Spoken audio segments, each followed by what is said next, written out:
l'école du jeu, en partenariat avec la boutique L'Imaginaire. Au-delà de vos attentes.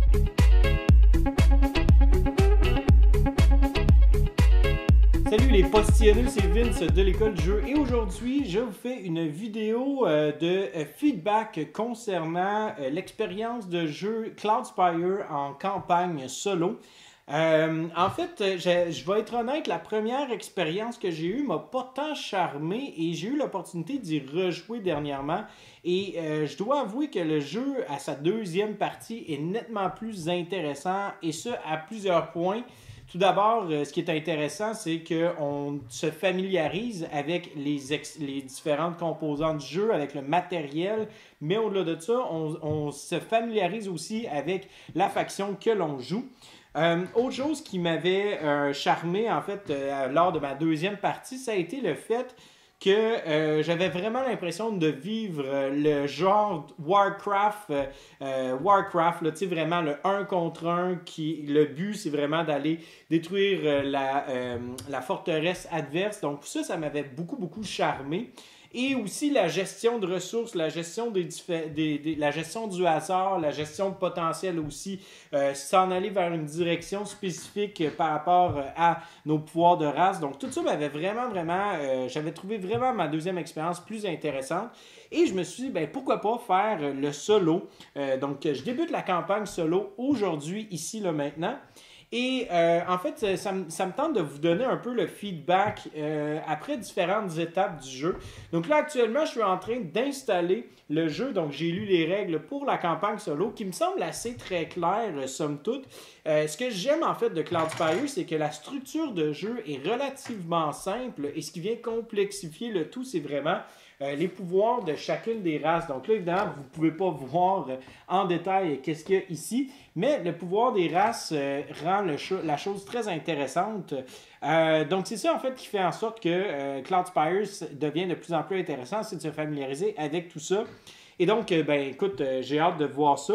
Et la mise en place aussi semble très simple. Donc, je vous fais, c'est ça, le topo en fait de qu'est-ce qui se passe une fois que la mise en place est terminée. Quelques moments plus tard. Je suis de retour et j'ai maintenant terminé de faire la mise en place. Il y a quelques petits détails qui semblent un petit peu ambigus selon moi. Comme par exemple, bon, il y a le fait que dans les règles, on nous indique une mise en place spécifique pour chaque scénario. Ceci étant dit, on ne nous explique pas s'il faut respecter les règles de mise en place de base. C'est pas écrit nécessairement de façon très spécifique, je trouve, ou du moins ça aurait pu être expliqué de façon plus précise.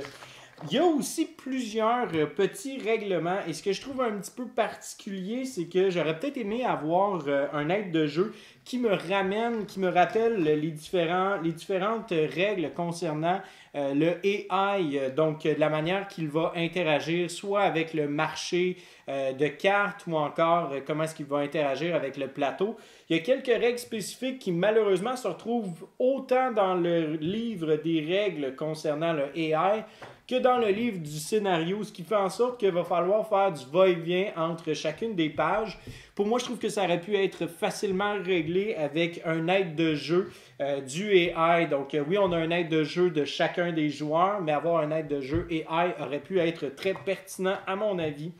Autrement, le feeling que j'ai, c'est que ça semble être très difficile, particulièrement au niveau de différentes choses. Donc, la manière que se passe un tour habituellement, une vague qu'ils appellent, on va avoir une phase d'événement où est-ce qu'habituellement on va piger des cartes d'un deck d'événements qui va influencer les différentes situations qui peuvent se passer sur le plateau. Ensuite de ça, nous allons avoir une phase de revenus. Puis, en fait, avec cette phase de revenus-là, nous pourrons être capables d'acheter des éléments dans un marché. Donc, on peut aller se récupérer soit des items, soit des nouveaux personnages ou encore des tours, des spires, ou encore récupérer des petites tuiles comme ceci que l'on va ajouter au plateau. Donc, ces tuiles-là, en fait, on peut les apposer d'une manière spécifique selon une influence que l'on a. Je ne rentrerai pas dans les détails là-dessus, mais grosso modo, on peut acheter ça aussi.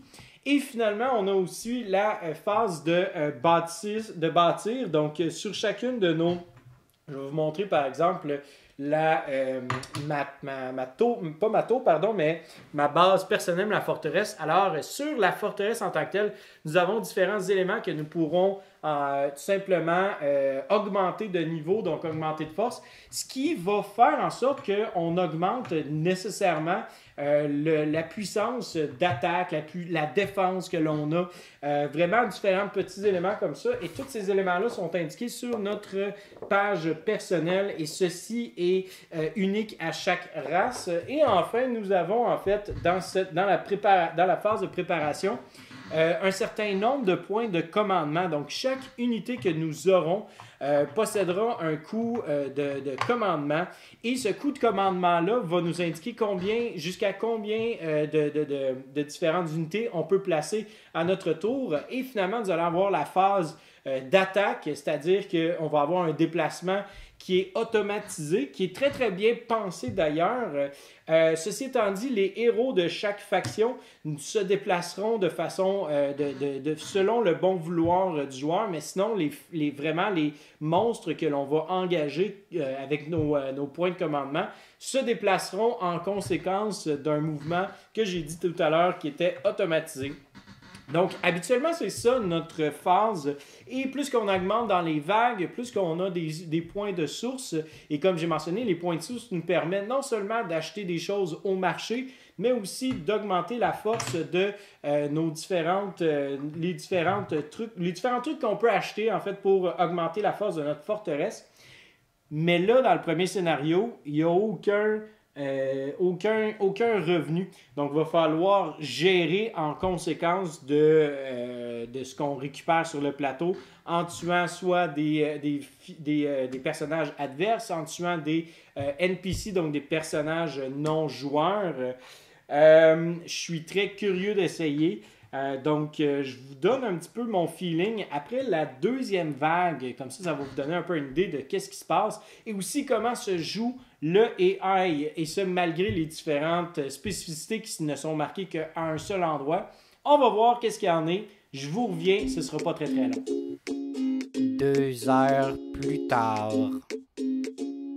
J'ai maintenant terminé la deuxième vague du jeu et je dois avouer que c'est très intéressant. Ceci étant dit, j'ai dû recommencer de nouveau puisqu'il y avait énormément d'éléments que j'avais oublié de faire. Donc, c'est un jeu qui est très détaillé, ce qui va faire en sorte que c'est intéressant à mes yeux, à moi, de pouvoir se plonger dedans et de pouvoir comprendre le casse-tête, comprendre davantage qu'est-ce qui se passe et voir un peu l'évolution de toutes ces différentes races, tous ces différents détails-là qui vont se joindre ensemble. Je pense que c'est très, très, très intelligent. Par contre, c'est sûr certain que l'anglais de base, là, on le voit, là, c'est très, très, très certain. Si vous n'êtes pas à l'aise en anglais, je vous conseillerais fortement de vous procurer une version en français qui n'est pas malheureusement disponible ou tout simplement de trouver en fait des traductions ou bref, trouver une méthode quelconque pour traduire tout ce qui se passe sur le plateau. En tant que tel, qu'est-ce qui s'est passé dernièrement? Bon, il y a quelques petites choses que j'ai faites en fait. Pas que j'ai triché. Je considère pas que j'ai triché, mais je considère qu'il y a peut-être des actions que j'ai faites un peu à l'envers, au sens où est-ce que, en voyant un peu la situation, qu'est-ce qui se déroulait, bon, j'ai dit, bon, ben à la place, qu'est-ce que je pourrais faire? Je pourrais faire ça à la place qui me permettrait d'empêcher cette situation-là d'arriver. Donc, ça, c'est habituellement un pattern que j'ai, en fait, dans les jeux en solo. Puisque plutôt que de recommencer à zéro, j'aime mieux me dire, bon ben écoute, je vois que ça c'est en train d'arriver. Si j'avais fait ça à la place, parce que c'était possible de le faire évidemment, qu'est-ce qui se serait passé? Donc là, présentement, je dirais que ça va très très bien et que je ne pense pas avoir oublié aucun élément. Mais comme je dis, c'est un jeu qui nécessite énormément de lecture, qui nécessite énormément de retenue des informations. Donc, il faut que tu retiennes continuellement qu'est-ce qui se passe. Il faut que tu retiennes tout ce qui est indiqué sur le plateau. C'est très, très, très important parce que ça a un impact à court, moyen puis long terme. Donc, je m'apprête maintenant à faire la troisième vague et je pense que ça va être la troisième et la quatrième risquent d'être celles les plus difficiles à faire. On va voir qu'est-ce que ça donne. Le lendemain. C'est la troisième fois que je recommence le scénario, étant donné que j'oublie plein de petits détails parce que c'est un jeu où est-ce que chaque détail compte et va influencer grandement la partie. Mais il y a 1001 petites choses à se rappeler tout le temps.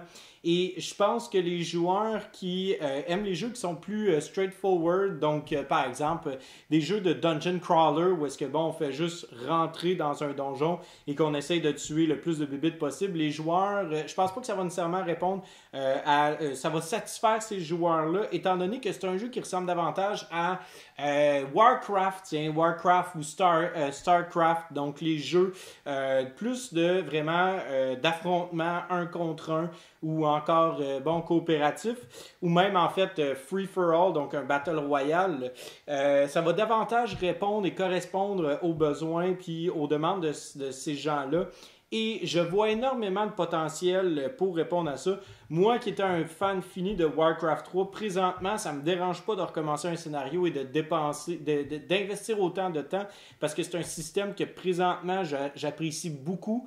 Maintenant, on tombe à la troisième vague et ce qui m'a le plus fait peur jusqu'à maintenant, c'était le fait que habituellement au début de chaque vague, nous avons l'opportunité d'avoir des sources, donc des points pour être capable d'investir à différents endroits. Mais dans le scénario que l'on joue actuellement, il n'y a pas de source, il n'y a pas d'income, donc de revenus. Donc, il faut s'organiser pour en récupérer via le plateau, via les différentes situations qui se passent. Donc ça m'a vraiment, vraiment inquiété. Mais jusqu'à maintenant, ça va quand même bien. Par contre, je dirais qu'à travers les trois fois que j'ai recommencé le scénario, évidemment, j'ai acquis de l'expérience. Donc, je me suis vraiment... trouver un plaisir à essayer de vraiment démantibuler, défaire ce casse-tête-là, de vraiment voir pièce par pièce qu'est-ce qui allait se dérouler. Et on voit vraiment en fait le côté séquentiel, le côté programmation est hyper important. Chaque petit mouvement va avoir une influence sur le reste de la partie. Je vous donne un exemple. J'ai mon héros, par exemple, où est-ce que lorsqu'il va terminer quand il va terminer en fait une manche, eh bien là où est-ce qu'il va être placé va déterminer beaucoup, puisque mon héros, personnellement, lorsqu'il ne bouge pas, il va gagner 1 point de vie, mais à certains moments, je suis obligé de le déplacer puisque mon dernier mouvement, le mouvement précédent, celui qui a terminé le round, n'était pas nécessairement le plus optimal possible. Donc, c'est tout le temps une question d'optimiser. Donc, c'est vraiment un très, très beau casse-tête pour les joueurs qui cherchent à vouloir davantage quelque chose qui va ressembler quasiment à une gestion de ressources programmation. Moi, j'aime beaucoup ça jusqu'à maintenant. Évidemment, il faut connaître l'anglais. Donc ça, je vais en reparler plus tard dans la critique finale après le premier scénario. Mais il faut énormément une connaissance de base en anglais pour être capable de faire le lien entre les différents éléments. Et je dois avouer aussi que parfois, le livre des règles n'est pas tout à fait clair concernant différentes situations. Aussi, certains exemples peuvent être un petit peu, peuvent nous guider dans une mauvaise direction par rapport aux règles. Donc, j'ai dû aller voir en fait à un moment donné et c'est pour ça aussi que j'ai recommencé mon scénario. Donc j'ai été voir sur internet, sur BGG Board Game Geek, une réponse à une question. Mais sinon, ça me dérange pas de le faire étant donné que le jeu jusqu'à présent me plaît énormément. Donc je vous laisse avec ça. Je vais aller faire la troisième et la quatrième vague et ça risque d'être plus difficile puisque là, on va sortir un petit oiseau de son nid et là, on va commencer à brasser des affaires sur le plateau. On va voir qu'est-ce qu'il y en est. 3 jours plus tard.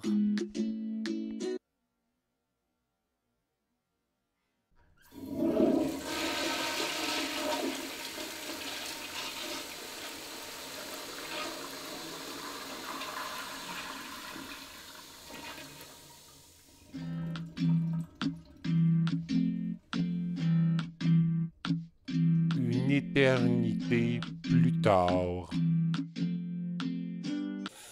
j'ai finalement conclu le premier scénario. Oh my God! À chaque fois que j'ai commencé la troisième vague, je me suis rendu compte qu'il y avait certaines règles que je ne faisais pas comme il le fallait.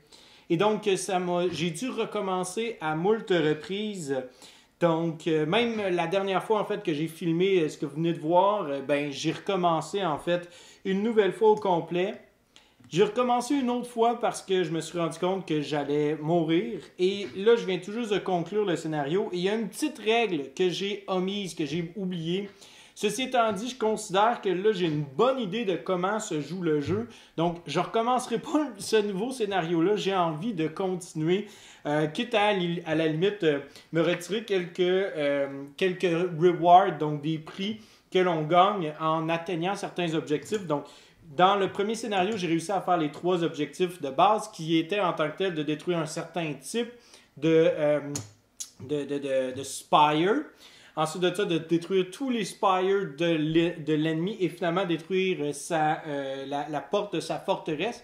C'est choses que j'ai réussi. Ceci étant dit, comme j'ai dit, il y a peut-être la règle que j'ai manquée, que j'ai oubliée, aurait pu vraiment changer le tout. Et c'est ça, en fait, qui fait en sorte qu'on a envie de réessayer. C'est que chaque petite règle dans ce jeu-là vient vraiment influencer le reste de la partie. Comment est-ce qu'on joue, comment est-ce que on interagit avec le AI.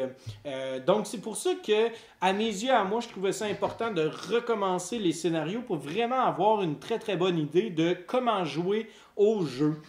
Maintenant, je pense pas, je réitère encore une fois, je pense pas que c'est fait pour tout le monde, ce jeu-là, étant donné que c'est un jeu qui me rappelle un petit peu Mage Knight au niveau des règles, au sens où est-ce que dans Mage Knight, ce qui était vraiment, vraiment complexe, c'est le fait qu'il y avait une pléthore de différentes petites règles et qu'on arrivait ici et là et que là, soudainement, on a oublié cette règle-là, on a oublié cette règle-là, donc on va recommencer une nouvelle partie.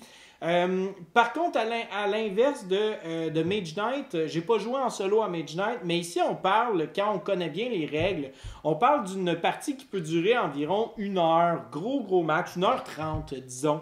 Et là, présentement, je suis très, très, très satisfait d'avoir passé autant de temps sur ce jeu-là parce que maintenant, je connais les règles quand même assez bien de fond en comble. Encore une fois, il se peut que je me réfère au livre de règles ou il se peut qu'à un certain moment, il y ait des questionnements que j'ai et que je doive aller sur Internet. Ceci étant dit, je pense avoir réglé tous les petits détails qui me manquaient pour vraiment mettre la cerise sur le sundae et pouvoir jouer une pleine expérience de Cloudspire. J'ai vraiment, vraiment apprécié. Je trouve que le jeu est très, très, très intelligent. C'est le genre de puzzle qui fait en sorte qu'on a envie de se plonger dedans et d'essayer de trouver toutes les petites solutions, trouver la manière qu'on va réussir à pouvoir gagner.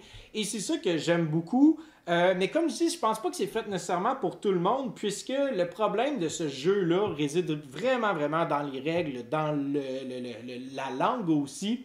Mais une fois qu'on a passé à travers tout ça, et si vous avez apprécié Mage Knight, si vous êtes un joueur, un fan de jeux solo, où est-ce que votre cerveau va être en pleine ébullition tout le long de la partie et que vous allez vouloir créer des combos, des combinaisons, voir l'espèce d'engrenage qui commence à tourner, la programmation. Je pense que ce jeu-là va vraiment, vraiment vous plaire si vous êtes à l'aise en anglais, évidemment.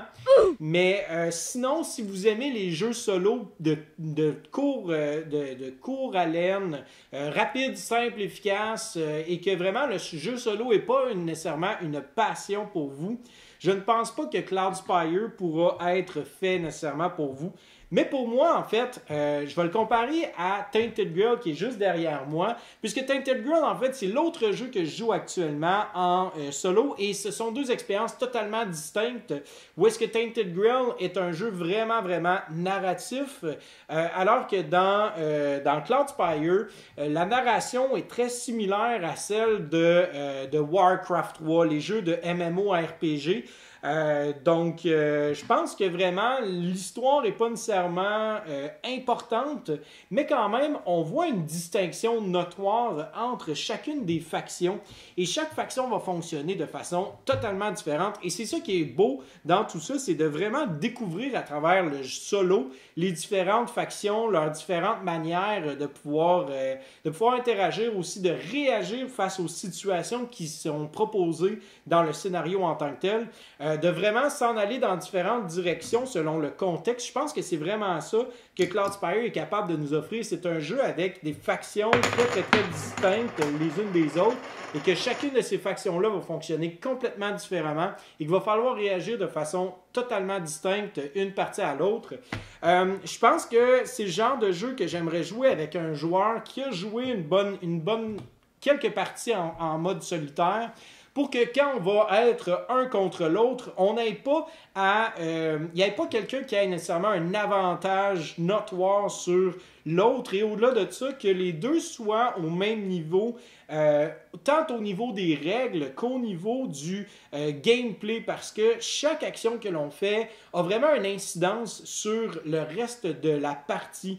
Si je réussis, admettons, à aller chercher des sources, qui est un peu le mana que l'on récupère pour pouvoir faire des améliorations dans notre forteresse personnelle, si je réussis à aller en chercher plus rapidement que l'autre joueur, ça va vraiment changer le cours de la partie. Donc, si j'ai un avantage, si je connais davantage le plateau puis que je sais comment est-ce que chaque rouage fonctionne du jeu, c'est évident que je vais avoir un avantage assez grand sur l'autre joueur et ce sera peut-être pas nécessairement une expérience agréable pour l'autre. Donc, je pense que c'est un jeu qui est excellent. Je serais curieux de l'essayer avec de différentes manières, que ce soit un 1 contre 1, que ce soit en campagne coopérative ou que ce soit même un 2 contre 2. Je pense que ce jeu-là a vraiment énormément de stock, d'expériences ludiques à offrir qui vont être variables d'une partie à l'autre. Et moi, je pense que le côté solo m'a vraiment charmé à un point tel que probablement j'avais en tête à la première partie que j'ai jouée de vouloir vendre le jeu. Je pensais pas que ça allait être pour moi, puis je ne pensais pas que le jeu solo allait me charmer. Mais là, on dirait que j'apprécie énormément l'expérience. Comme je dis, en fait, si vous aimez les types MMORPG, ça, c'est l'expérience, selon moi, qui est ultime en matière de MMORPG. Vous allez vraiment vous retrouver là-dedans. Vous allez vraiment avoir un feeling très similaire. Donc voilà, je vais faire le deuxième scénario. Et par la suite, écoutez, je vais continuer comme ça différentes capsules par rapport à ce jeu-là. Et ensuite de ça, je vous donnerai un peu mon opinion finale après avoir fait plusieurs parties, une à la suite de l'autre. Alors voilà, j'espère que vous avez grandement apprécié ce nouveau segment de vidéo où est-ce que vraiment je vous donne mon impression une partie après l'autre, dépendamment de où est-ce que je suis rendu dans le scénario en tant que tel. Donc, j'espère que si vous n'appréciez pas, laissez-moi des commentaires, dites-moi comment est-ce que je pourrais améliorer ce segment vidéo. Autrement, si vous avez apprécié, laissez un petit pouce vers le haut. N'oubliez pas de vous abonner à notre chaîne, de nous suivre sur Instagram, de liker notre page Facebook. Et si le jeu vous intéresse, je vous encourage grandement à nous suivre et d'aller voir en fait la partie en solitaire et la présentation du jeu avec JP. Alors voilà, sur ce, c'était Vincent et je vous souhaite à vous et vos amis un bon jouage.